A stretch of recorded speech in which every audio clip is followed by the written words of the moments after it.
How to log in Asus router settings page. Step 1. Make sure your device is connected to Asus router either via Wi-Fi or an Ethernet cable. Step 2.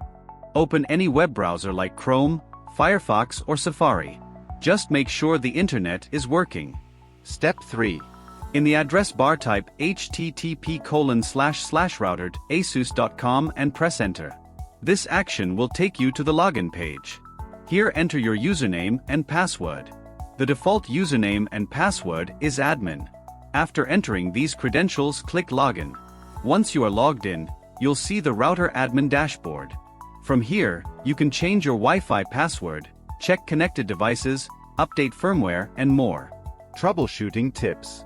If you're unable to log in, try resetting your router by pressing the reset button on the back for about 10 seconds. After that, use the default login credentials to log in again. If you found this video helpful, please like, share, and subscribe to my channel. Thanks for watching.